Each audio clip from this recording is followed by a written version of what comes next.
Hi, it's Romy, Scorpio. Welcome to the channel. Thanks so much for tuning in for your May 2021 soul story.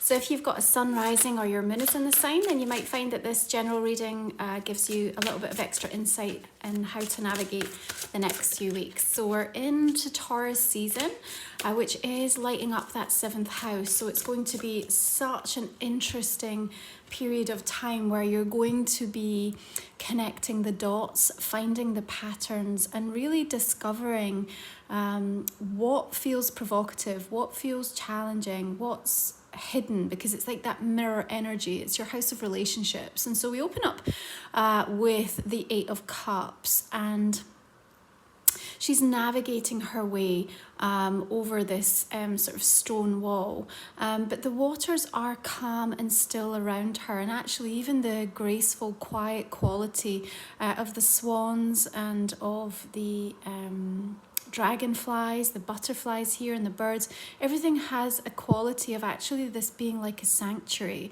So even though you might be in the midst of a transition, of walking away, of releasing, of letting something go, it doesn't feel that it's meant to be something that causes you deep kind of angst and heartache. Rather, this just feels a quiet, reflective period, but there is a requirement to keep going. You know, this is not a path you can see here where she can stop in the middle of this. There's not really anywhere to properly sit down and kind of decamp and set up a new foundation. There is a requirement to actually see something through and to keep going, and your butterflies are kind of leading the way. Now, you are moving into, I suppose, what might seem as a little bit of a darker kind of aspect into the energy there, but you also have this moon illuminating things. And you know, the thing that we appreciate at this time of year is that we're also coming back into retrograde seasons. So we have both Saturn and Mercury turning toward the end of the month, and it is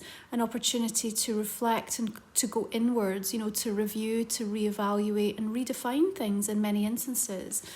We also are coming into eclipse season. Now, this is the final chapter of the Sagittarius theme that's been playing out. So cast your mind back to the 5th of June last year to the 14th of December. What was playing out for you during that time, Scorpio? Because there's going to be some clarity and perhaps even some endings and some release to something that you've been dealing with along those lines.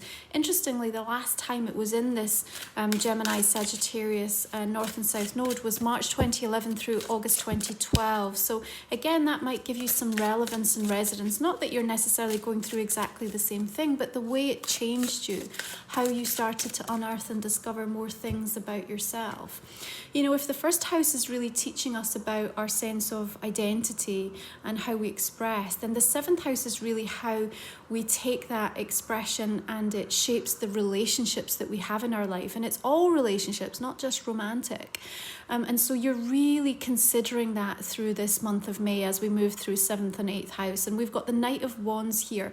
Now, someone or something making you jump through hoops here, you know, and it feels like what's being asked of you or what's being required of you, or maybe even something that you're choosing or wanting to walk away from that has made you feel that way. Certainly the Knight is a messenger and he's on the move. Now, he's surrounded by this ring of fire, which also suggests that there's perhaps a feeling of slight uncomfortable aspects to this, and yet the Knight of Wands is also fearless, and I suppose he wants to bring that sense of courage and bravery through. But he also brings a level of urgency and impulsiveness to situations. And whilst we've got Mars in Cancer right now, which can bring about a little bit of that sort of passive-aggressive energy and high emotion, you might be dealing with situations in and around relationships through the course of this month that are kind of really getting lit up quite strongly. Remember, eclipses, breaking down, breaking up, breaking open, bringing things to light, bringing things to the surface. At the same time, the 7th house is wonderfully magical for bringing in people that can support you, people that you are going to pair up with, come together with. Now, that might be on a professional capacity, it might be with creative collaborations, it could be new friendships or connections that are formed. And again, the Knight of Wands is suggesting to me that there's something really far-reaching and taking like a beautiful leap into the unknown, having the courage and the bravery to actually ask for what you need or to put yourself out there so that you can invite some of that creative, beautiful energy towards you. Regardless, I feel like it's going to be a really interesting month of assessment for you and change. Now Mercury moves into Gemini on the 3rd of the month. It's going to have a prolonged period of time in the sign because it goes retrograde on the 29th. So you've got from the 3rd of May right through to the 22nd of June. Mercury is really happy in Gemini because it's its ruler, but it is going to bring a flood of information for you to evaluate, okay? And as a result of that, the energy of the Nine of Wands, perhaps there is a feeling of being a little bit overwhelmed, a little bit drained, but at the same time you also have focus and you're also remembering why you're doing something and what it's going to take or what more you need to bring to the situation in order to keep progressing it and moving it forward. The Sagittarius eclipse hits your second house of value, and so I think with the information that's coming to you, Scorpio, there's a requirement or an ask that you evaluate on the basis of how you want to be valued, how you want to be appreciated, how you see yourself, you know? I mean, it is mirror energy when we're in 7th house, right? So the mirror energy is going to tell you what it is that you need to address by way of those avoidant or shadow aspects of the self. Now, your wounded warrior of the Nine of Wands is bringing through a tremendous sense of perseverance. It's like, push through, see this through, because on the other side of it is something really powerful. And you know, as we move into Gemini season, we're into 8th house, you're the natural ruler of this house. You absolutely understand this process of absolute transformation, rebirth, rising up from something that feels like it was apocalyptic, or it feels like it turned you inside out, or it feels like it's changed you irrevocably. Like this is where you thrive, in that ability to come back and be more than, have an even deeper sense of awareness, your gifts, your psychic, your intuition just being illuminated and ignited even more powerfully. But it does feel to me that the journey of the Knight of Wands, or the person or the experience or the situation, is feeling a little bit draining, and perhaps that's what you want to walk away from, or what has walked away from you. So there's something in this that we're kind of reconciling, dealing with. Now you can see the thorns that are sort of clear on the rose bush here, and it's almost like there's been some scars here that have been received. So there might also be some words or actions that have landed and we're still reflecting and contemplating. But at the same time, what we're also recognizing is that Taurus energy helps us to ground, it brings us back home to who we are. It helps us to discern and to understand what we want to nurture, what we want to grow in that garden that surrounds us, and how we utilize all of the senses that we have to put permanent, sustainable, lasting, loyal, committed relationships and energies into our lives. So we have the King of Swords here. The bird is kind of coming in and illuminating the eye here, showing us that there's details that needs to be acknowledged, details to be acknowledged. He is a master of getting to the heart of the matter and coming at it from quite a non-emotional perspective, actually. And perhaps that's what's going to be helpful for you if you're dealing with an overload of information.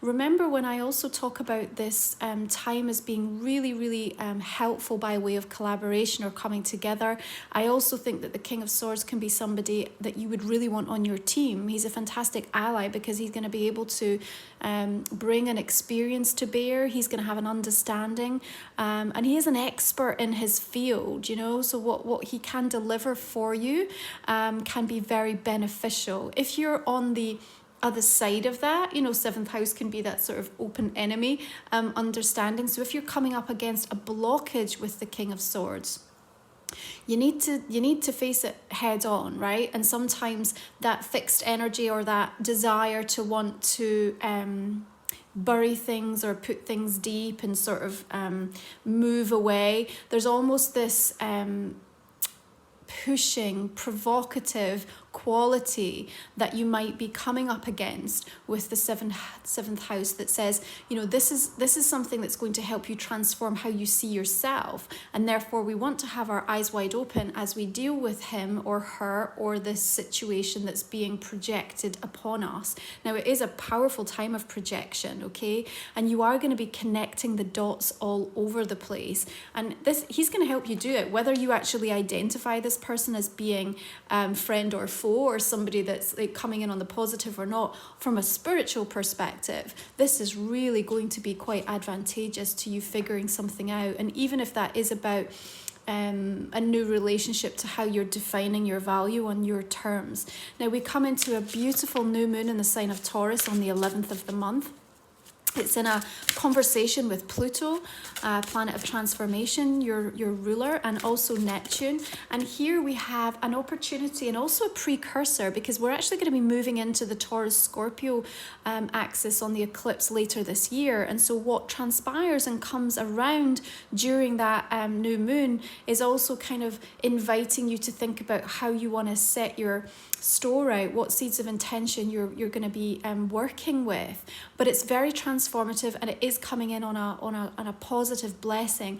Right at the back of it, we have Jupiter moving into Pisces on the 13th, a fellow water sign, making a beautiful, sweet alignment for you. So coming in with a gift or a blessing or an offer, something being expanded, something being given by way of abundance. So look out for that as well. It is also, I suppose, a time to reflect on the way in which you receive these gifts when they come in. You know, do you feel worthy of them? Are you able to actually own them? Are you able to accept that they've come in? 10 of Cups. Are they able to accept that they've come in as a result of the work that you have been soul tending for yourself? You know, there's something about being able to actually receive that's being highlighted quite strongly. So we've got the 10 of Cups, which of course is bringing in high emotional situations. But look, we have this gorgeous rainbow, and we have these two figures who are locked in an embrace. Now they're turned with their backs to us, okay? So I think it's kind of interesting because we can't get a read on their face. We can't actually see, you know, is this the picture of happiness or is this a projection? Because remember, that's what we're playing with through the course of this month and what we understand that to be. Now, you know, we have the fishes kind of gently moving underneath the water here, and it looks very transparent and very clear. So for me, it would suggest that there is something of value and merit that we can take here, especially as we're just talking about what that new moon and that Jupiter in Pisces can deliver. So I think this is probably the sweet moment through the month that you can hold on to before we move into some of that retrograde energy, with Saturn turning on the 23rd and then Mercury on the 29th. May well be family situations that are coming on. Perhaps the rainbow is a sign from spirit for you that you need to hold on to or look out for in relation to this, okay? Interestingly, the 10 of Cups, they're both facing the other way, but up towards the Knight of Wands here, and so kind of looking at, observing, and perhaps kind of very involved in terms of what's playing out in that aspect of things. They're also turned their back away from the King of Swords here as well. So you've got a lot of figures here that are kind of in opposing energies. Your 8 of Cups, your 9 of Wands, opposite directions here. So, you know, it may well be, Scorpio, that through the course of the next few weeks you are dealing with situations and people and connections and everyone going in different directions, or it feeling that way, it feeling like it's very difficult to bring everyone together on the same page. Is it your job to do that, is what I would say. You know, if that's what you find, is it your job to come in and be the peacemaker? Is it your job to be the one that creates that easy road for everything to come together? You know, this is about you recognizing what's going on for you, and you have the opportunity here for a fresh start, a new beginning, for looking at perhaps a different pathway that's now available to you because of what's happened. Maybe you've finally been released from something, or you have more time to be able to focus upon something.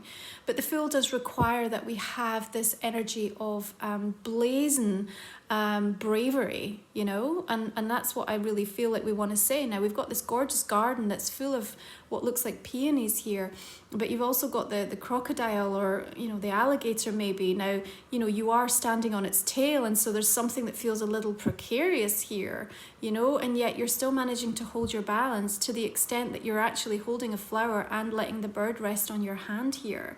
So regardless of how kind of nervous or how unsure or uncertain you are, the readiness to take that leap of faith, the readiness to be brave, the readiness to know that things are okay. And actually the fact that even this alligator at the end of its tail has this little yellow like buttercup or flower suggests to me that, you know, this isn't something to fear here. It's something that even though it's precarious and it's unruly, you're actually managing it really well. But also consider where we want to recognize that opening up, that new pathway for us, because there's a time to seize it, and the time is now. The time is now. And if we're careful, we could slip too much into this weariness, this tiredness of like, I don't have it in me. I've not got what it takes to go the final mile.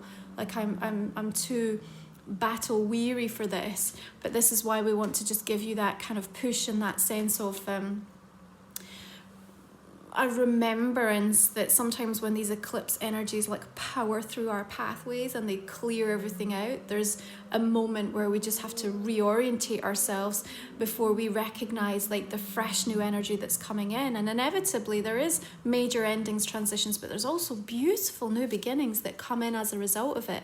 And for some of you, as you go through this shift and you start to recognize patterns that are going on with that relationship house of yours, this could be the very thing that takes you exactly where you need to be to invite in a new set of experiences, you know, a better lover, a better quality of friendships, the right collaborator in business, the right people to, you know, come into your team, right person to employ, the right cleaner to have in your house. You know, it's just like it really can deliver these major epiphanies that says, you know, these things keep happening to me. Why is it? Now you're getting a real clear understanding of that. So I think it can be very, very progressive for you in that way. Queen of Wands energy coming through, and she's holding on to something really valuable here. You know, the sunflower typically coming in that time of July, so perhaps something that's being held in escrow, in waiting until that period in the summer. Of course, she does represent Aries, Sagittarius, Leo energies, and you know, right now she's looking over at you expectantly, saying, look, this is what I have, this is the bounty, this is what we're working towards, this is what is possible here, and yet there is like this feeling of, I've almost got you in the backdrop kind of looking towards it. Maybe there's just some uncertainty or you know, you're not sure, is this really for me? Is this person really mean what they say? So I do have a little bit of uncertainty that comes from you towards them. I feel that this is a person or a situation that is kind of making an offer, shall we say.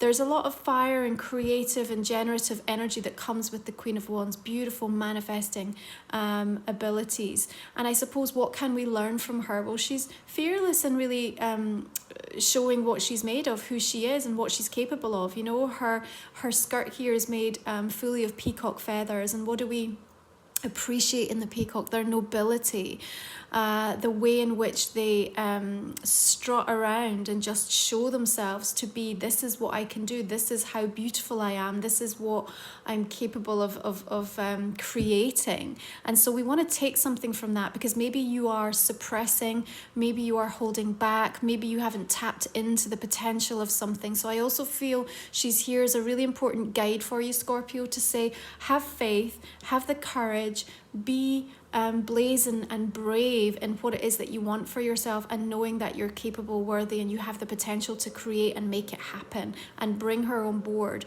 and seek to put this in place, so that as you move towards that time into July, that you can actually see the outcome of, you know, how you've managed to invest your energy and your thought forms and your way of thinking. You know, to be honest, the King of Swords, Queen of Wands also has, for me, a little bit of a cold vibe. I know it sounds a bit strange because Queen of Wands is like full of fire and warmth, but underneath the King of Swords there's a little bit of coolness, like he kind of cools her fire a little bit.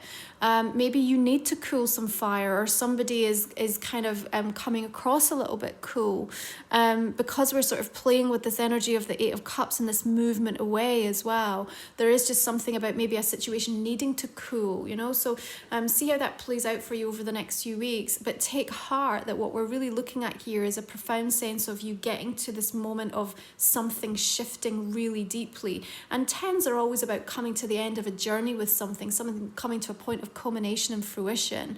And Ten of Cups is a beautiful energy with which to work with on that basis, especially as you're water energy. So you're speaking the language that you understand in that regards, you know. So it comes to an end and we have a beautiful new beginning that can result from that.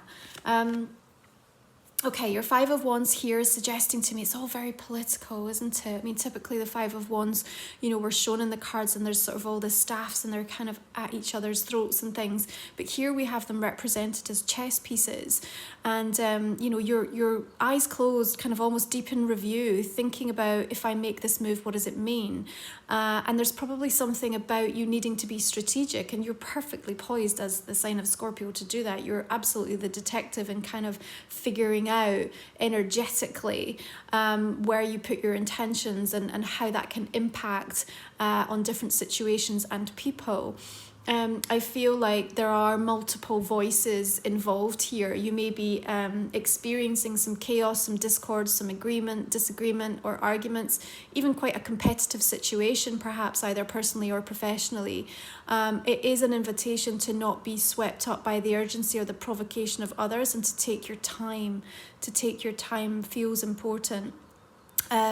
You're holding one piece close to your chest, so I feel like there's something you've not shared or you don't want to share quite yet, but you're also outstretched with your hand on another player. So I think there's already kind of a decision being made about what you want to do or how you want to manage something, but there is still a sense of inner conflict that's kind of unfolding around this.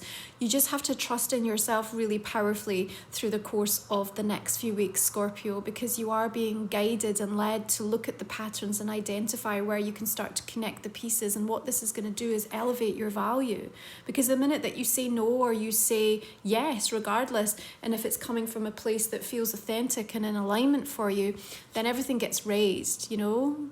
Your energy raises, your frequency, your value, the measure of you, like what you can demand, what you can receive, like everything is evolving and in a positive way. So there is contrast here, but what can come from it is very progressive solutions that might just redefine the terms of something.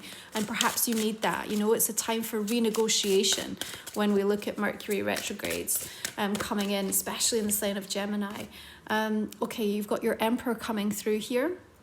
And if this is you in the position, again, there's like this puppeteering aspect and just like feeling like, how do I control all of these moving parts in my life? Or like trying to gain control, making sure that you put the right structure and order in place. You may also be on the flip side and feel that you're being overly controlled and manipulated by different situations.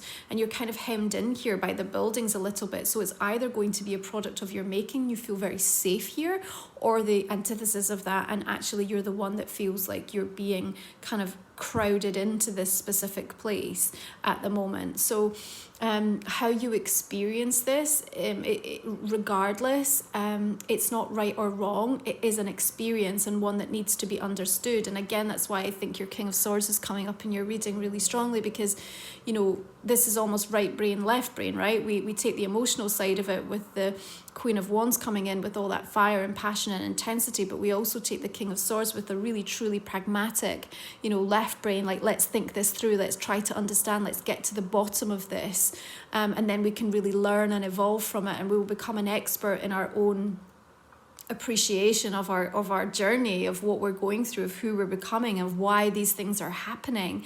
So there is a requirement to be able to detach, so that you can understand the issues of power and control, how they're playing out, and how you're putting a more solid foundation for yourself moving forward that's going to be much more in alignment with the type of life that you want to experience and how you want to live. And also just you laying ground rules, I think, if you are going to be coming into a time when there are partnerships or people that you're pairing up or coming into agreement with, that you get it right, and that it feels like it's not something that, a few months down the line you're going to wish you hadn't signed up to, agreed or compromised or sacrificed, So I think using your voice this month is going to be really important, but also accepting that there might be moments where that deep reflection has to happen as you consider all moving parts, and it's okay. It feels it's okay to kind of choose whatever path that you want, as long as you're fully okay with it.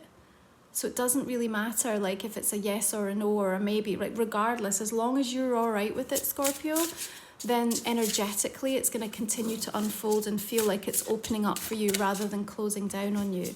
All right, so your flower medicine card is the poppy, and it invites sleep. So there is this very sedative sort of feeling, and maybe that's what's needed, just to kind of calm and soothe and just allow you some time to kind of reflect, to process, to consider, maybe some sacred rest here. But there's also vibrancy and color and energy, and if you think about the color of the poppies in the fields, they represent deep remembrance as well, like remembrance of the people who've fought in wars. So there's the aspect of loved ones and sort of taking stock and account of journeys that people have been on, but there's also this beautiful, vibrant, bright red that's just like, it brings you to life, isn't it? Like watching that field of poppies come alive at that time of year is so beautiful.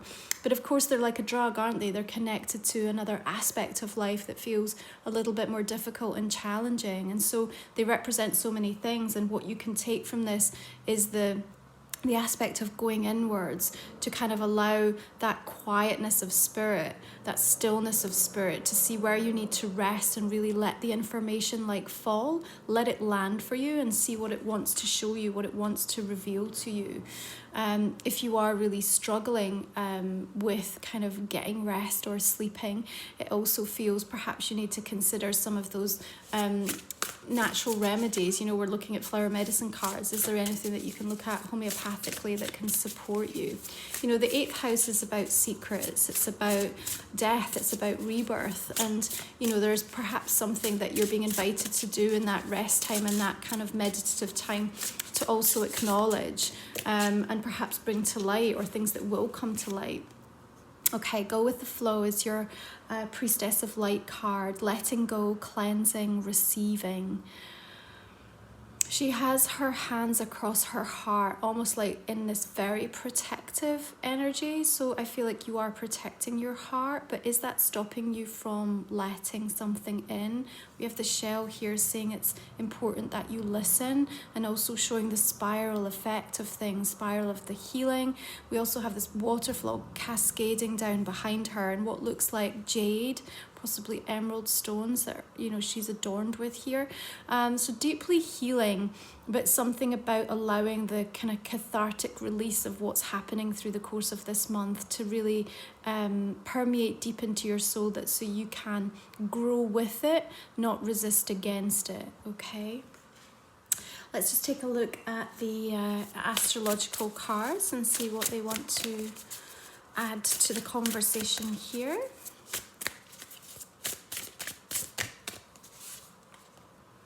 Okay, the North Node. Interesting. So the North Node, of course, is in Gemini, and we're dealing with that energy just now, destined to have. The North Node is about the highest expression of who we are, and learning in this lifetime what we need to by way of our soul contract, so that we can tap into that potential and express it. And, you know, in the same way that we talked about, you know, our first house being about our self-identity, the seventh house about how it shapes us within our relationships, and perhaps the meaning of that in terms of how we then move forward in our destiny path, what we're going to do with that. There's a journeying here as the river flows, and you are moving into this mountain sort of landscape here. But even your High Priestess card is inviting you to go with the flow. Your Flower Medicine card is saying sleep, allow this to happen. Don't fight it, don't resist it. And, you know, you have this beautiful dragon that's here, kind of almost laying in a very protective energy, it feels to me. So this North Node wants you to keep moving forward. This is not about looking back, Scorpio. This is about allowing yourself the movement and to appreciate that new beginning where it wants to form. Okay, so this is a general reading. I hope you find it valuable through the month. If you'd like to join me for the extended version, then we will speak for another 20 minutes or so. And in that, we'll just go a little bit deeper into some of these messages. I just invite you to think about a question just now I might not have answered in the main part of the reading for you. You can find the link for the extended readings in the description box in the comment section underneath. Just a couple of cards here. So I'm just going to clarify this main spread for us just now. So just beginning with the Eight of Cups. Okay, we clarify with another Eight of Cups. Interesting. So you're definitely walking away, letting go, releasing something pretty profound. Nine of Pentacles coming in here. Perhaps going it alone. Yeah, Hermit. Definitely feeling a little bit alone perhaps right now, Scorpio. Knight of Swords, Knight of Wands. Lots of messengers coming in. Three of Cups. So your Nine of Wands bringing in your Nine of Swords. Definitely some stress and anxiety, and perhaps another nod to this sleep issue just now. Is that going on for you at the moment? Seven of Swords. Queen of Swords. Okay, we've got the Four of Wands coming in here. Knight of Coins. The thing with all these knights is that they are going to move the situation forward, okay? This is not stagnant at all. In fact, there's rapid change when we're in eclipse seasons, even though we've got the retrograde. So we've got the Death and the Star. Isn't that beautiful? Three of Coins. Lovely.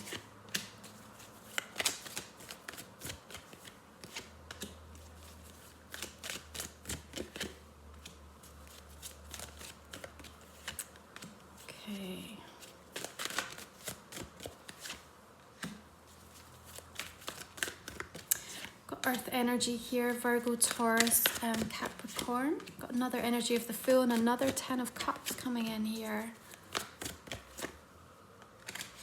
Ace of Wands, King of Coins.